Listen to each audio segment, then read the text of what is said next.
Olá, tudo bem? Meu nome é Juliene, pode me chamar de Jo. Eu tô aqui hoje para falar um pouquinho do que é constelação familiar.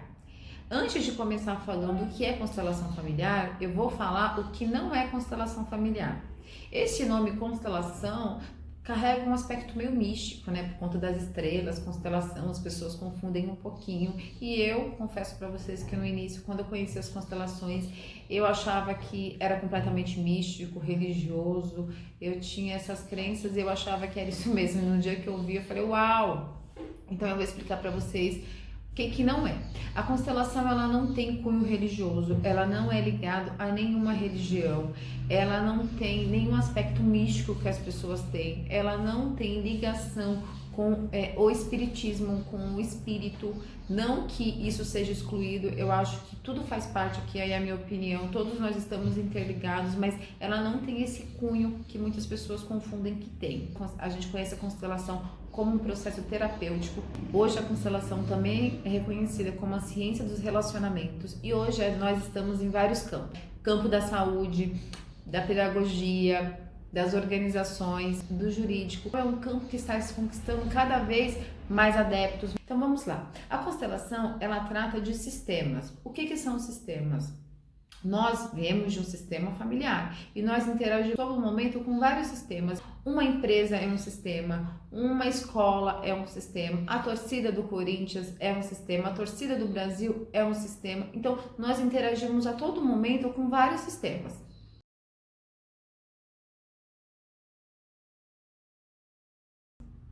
O que foi verificado por Bert Helling? Que para um sistema ser um sistema mais equalizado, um sistema mais calmo, mais harmonioso, tem algumas leis que regem esses sistemas. São 3 leis que a gente chama de ordens do amor.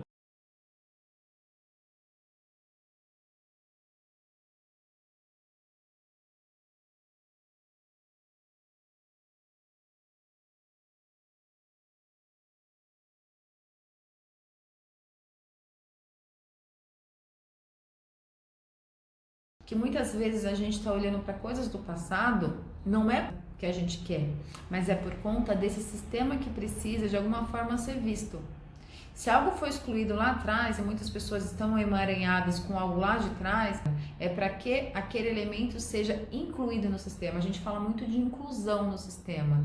Então, quando um cliente chega falando que eu tô com problema de dinheiro, eu tô com problema de relacionamento, eu tô com problema de prosperidade, é algo que precisa ser visto no campo da pessoa. E muitas vezes aquele problema que ele acha que é um problema de prosperidade é porque alguém foi excluído lá atrás.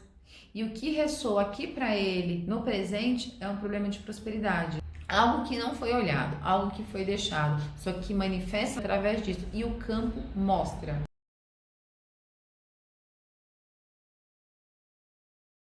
Quando nós nascemos, nós herdamos dos nossos pais nosso código genético.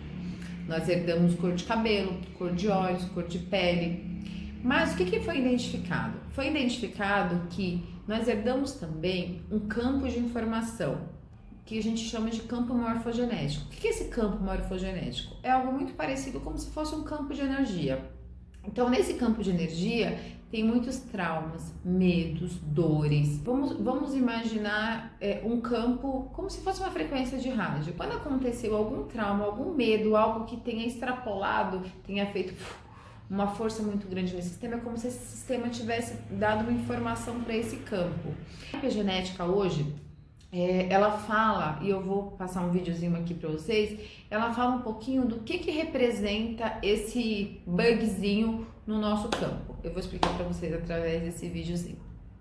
O cheiro doce de frutas normalmente não faz com que ratos saiam correndo, mas quando pesquisadores juntaram o odor frutado e amendoado da cetofenona com um poderoso choque elétrico, ratos de laboratório rapidamente passaram a temê-lo. Com o passar do tempo, neurônios extras surgiram em seus narizes e na parte do cérebro responsável pelo processamento de cheiros, deixando-os supersensíveis ao cheiro. Esse resultado não é chocante, mas o que é realmente curioso é que os filhotes desses ratos e os filhos depois desses também se assustavam com o cheiro de acetofenona e tinham os mesmos neurônios extras, mesmo sem nunca terem conhecido seus pais ou o cheiro. Mas como eles poderiam ter herdado algo que seus pais aprenderam? A genética básica nos ensina que somente o DNA é passado para os descendentes. Características como memória, cicatriz ou músculos não são transmitidas. já que a sua aquisição não altera o código genético. Mas acontece que instigar medo nos ratos acabou desencadeando mudanças genéticas, não na sequência do DNA, mas em vez disso, na forma como esse código foi lido e usado no corpo dos ratos. Um dia irá passar esse material genético alterado, fazendo a próxima geração de ratos supersensíveis à cetofenona. Os roedores não são as únicas criaturas que possuem esse tipo estranho de herança. Em Överkalix, na Suécia, garotos que passaram fome durante o inverno acabaram tendo filhos super saudáveis, com riscos extremamente baixos de doenças cardíacas e diabetes. E seus netos tiveram a mesma saúde excelente, chegando a viver incríveis 32 anos a mais, em média, do que os netos de garotos que não passaram fome. Só para deixar claro, isso não significa que devemos deixar nossos filhos passar fome em prol das gerações futuras. Os cientistas não fazem ideia ainda de quais genes foram afetados pela fome. E o que se mostra nesse vídeo? Esse experimento, esse campo, ele serve com o objetivo único de preservar todos que fazem parte daquele sistema. Avisar que já teve aquele sinal de dor, já teve aquele sinal de medo, e faz com que elementos desse campo fiquem mais fortes, onde pode causar algum medo, que foi o que aconteceu com os ratinhos. Então, esse campo, ele é sábio, ele tem todas as informações que faz com que a gente fique com medo em determinado momento. Então tem muitos medos que a gente vive que não são nossos, que está nesse campo. Tem muitos traumas que a gente adquire, que a gente está de alguma forma representando uma informação que tem naquele campo. E todos nós herdamos esse campo dos nossos pais.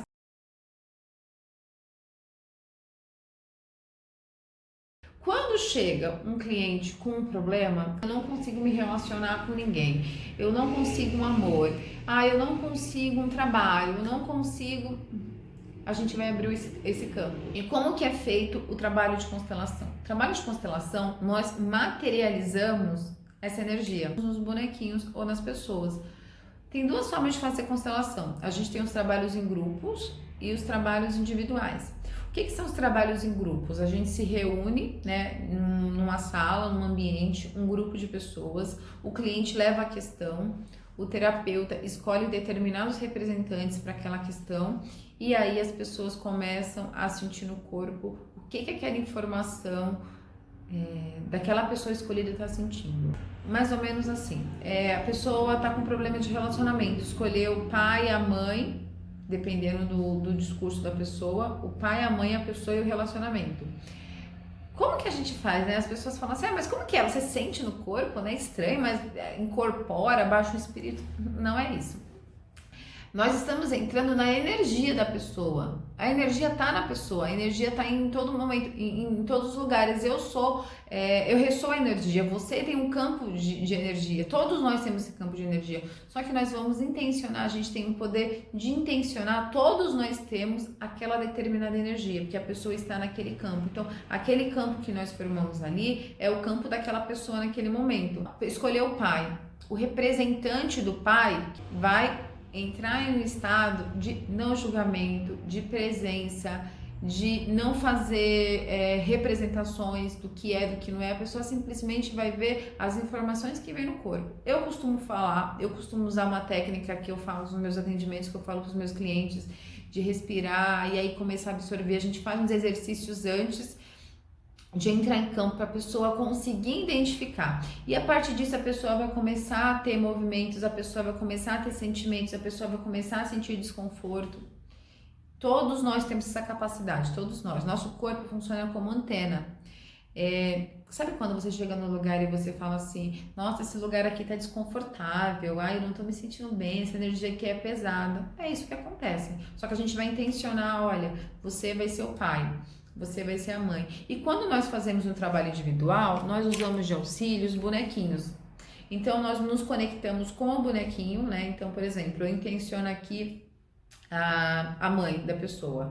Olha, e aí eu vou entrar em contato com o bonequinho. Eu costumo fechar os olhos, sentir o meu corpo. Cada qual tem sua técnica, mas é que eu uso, eu ensino para os meus clientes isso. E aí a pessoa vai falar, olha, esse bonequinho, ele tem vontade de ficar nessa posição. Eu quero que ele deite. Olha, ele tá olhando para aquele do lado, né? Esse bonequinho aqui, ele mexe. Ele tá com os braços levantados.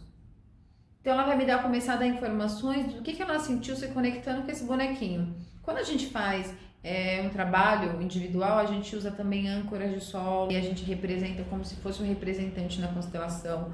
Quando eu faço os trabalhos em grupos online também, a gente usa bastante âncoras e aí a gente representa também as questões individuais de cada um. Então é mais ou menos isso, a gente vai falar nos bonequinhos como que essa pessoa está, ok? E a partir disso, o campo vai começar a se movimentar. Porque quando a gente olha algo no campo que está infringindo alguma daquelas leis, a gente consegue fazer com que aquele fluxo aconteça, com que aquele campo tenha um campo mais equilibrado. E quando as coisas estão no lugar, fica muito mais leve a gente seguir realmente o fluxo natural. Quando nós estamos em paz com isso, quando nós estamos no nosso verdadeiro lugar, tudo flui. E estar no nosso lugar é fazer as inclusões que são necessárias, é você olhar, você honrar e seguir adiante. Seguir adiante com leveza, deixando os pesos com quem tem que ficar, fazendo as inclusões que são necessárias para ficar. Aí sim, você consegue ter autonomia da sua vida. Aí sim, eu não digo limpo, tá? Não é a palavra limpo, mas é com leveza. Muitos problemas que vêm pra gente, vêm com a mensagem de inclusão que a gente precisa considerar. Então a gente para de bater com a vida, a gente para de brigar com a vida.